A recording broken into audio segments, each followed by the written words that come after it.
Usapan natin ngayon, ito po, no, BP Sara, nakauwi na po sa Pilipinas. Mabuti naman po at walang masamang nangyari. Kinakabahan tayo, baka maulitan po yung tatay niya, no? So mabuti naman at wala pong lihim na sa dami po ng kinaso kay BP Sara, wala pa pong lihim na warrant of arrest na sumalubong sa kanya. Pag-uusapan din po natin, ito po si waiter Quezon Escudero ay nagsabi po na dadalo ang mga tauhan ng pamahalaan na matindi po ang pressure, malamang, no?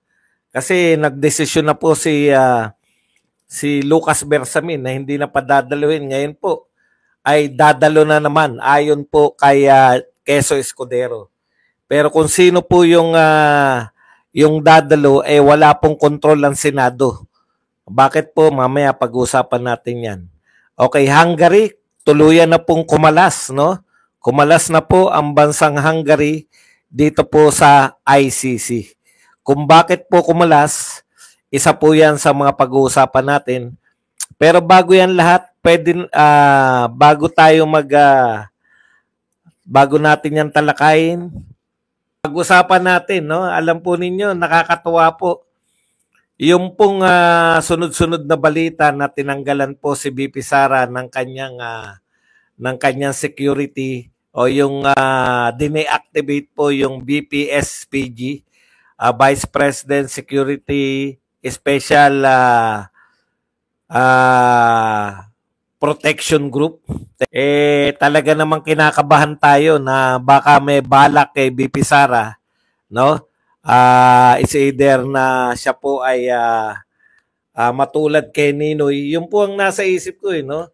Or matulad sa tatay niya na mayroong lihim na warrant of arrest na isa-serve pagdating po sa Ninoy Aquino International Airport. Pero sa kagandahang palad, kabutihang palad, ay wala naman pong nangyaring kakaiba, no? So nakauwi po. Nakalapag po ang eroplano. Hindi ko po alam kung nasan ngayon si BP Sara, pero maliwanag po na narito na siya sa Pilipinas at wala naman pong humarang o wala naman pong lumabag sa kanyang karapatan bilang Vice President. Wala naman pong hulihan na naganap. Wala rin naman pong gurguran. So panahon na po para gampanan naman ni BP Sara. Ang pinaka-importante pong tingin ko, ang pinaka-importante pong papel ni BP Sara ngayon ay ang paghalili sa kanyang ama. Kasi bilang pinaka ulo, no? Kinikilalang leader, wala na po siyang magagawa eh. Alam ko yung nararamdaman ni BP Sara na hindi po siya gaanong umiepal dahil Duterte show o kay Digong show yung yung PDP laban. Pero sana ma-realize ni BP Sara na wala na po si Tatay Digong, yung kinikilalang leader ng lahat ng Duterte forces, ano man yan. Kinakailangan siya na po talaga yung tumayo, no? Na hahalili bilang pinuno. Alam nyo, pinag-uusapan nga namin ng mga vlogger, yung katulad po nung birthday ni Tatay Digong, ang dami po talagang gustong pumunta kung saan merong rally, ang dami pong gustong makisimpatya, ang dami pong gustong magpahayag, no, ng pagsuporta sa mga Duterte. Kaya lang po, iba't ibang grupo yung nananawagan, iba't ibang lugar, no? Kaya sana po, sabi nga namin, ang kulang na lang, kasi yung mga tao, very willing na silang lumabas eh. Hindi na nga po kinukumbinsi ngayon. Ang tanong po sa amin ng mga tao, sa aming mga vlogger, tinatanong po kami, saan ba kami pupunta? Wala na po yung nangungumbinsi pa kami. No? Yung birthday po ni Tatay Digong, hindi na po yung, lahat po kung may bakante, wala pong ganun eh. Ang tanong, saan kami pupunta ngayon? Kaya po sana ma-realize po kasi alam ko naman na kung bakit yung paggalang ni BP Sara sa kanyang ama na talagang kinikilalang head, kinikilalang ulo ng PDP Laban. Pero ngayong ayaw man ni Tatay Digong, talagang napuwersa siya na mamahinga. Kinakailangan talagang si BP Sara na po yung magpatuloy ng mga kampanya. Kung yung presidente nga ng Pilipinas nangangampanya, BP Sara.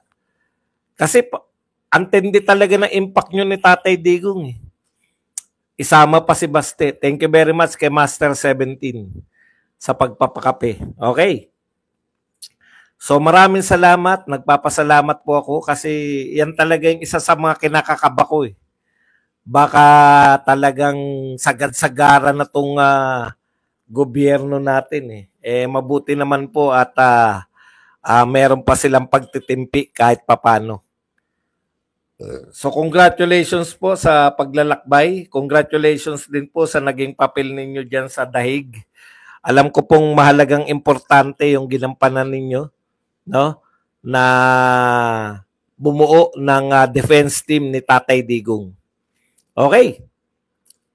Punta na po tayo rito sa iba pang balita. Ito pong Hungary, isa po to sa mga tinatawag natin, kasi European to, no? Isa po to sa mga tinatawag nating unang bumuo nitong ICC na to. Ang lakas po ng impact. Thank you very much kay Norladies. Dito nga ako magbabasa.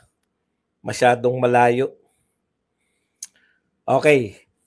Yung impact po nito, kasi original member ng ICC, itong Hungary, tapos sa Europe siya nakabase, malakas po ang impact. Tsaka yung mga sinabi niyang dahilan, no? Kung bakit. Yung sinabi niya pong dahilan kung bakit sila kumalas na, yung Hungary. Teka, tignan natin yung tignan po natin yung pangalan nung leader nila. Wala, nawala.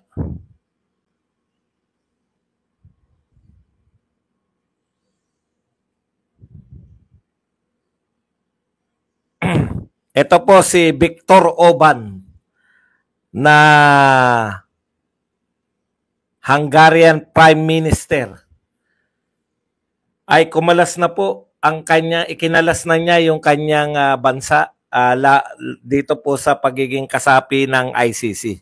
Ano po katwiran nito kasabay po to ng pagdalaw ng Israeli Prime Minister, no? Alam niyo naman po,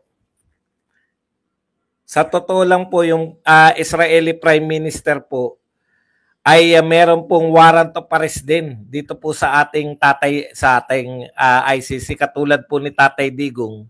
Pareho po silang may warrant of arrest dito sa ICC. Saglit lang mga taga FB. Saglit lang po at nagloko yung ko . Babalikan ko kayo. Hindi po tayo mawawala. Saglit lang po. Narito kasi yung anong tawag doon?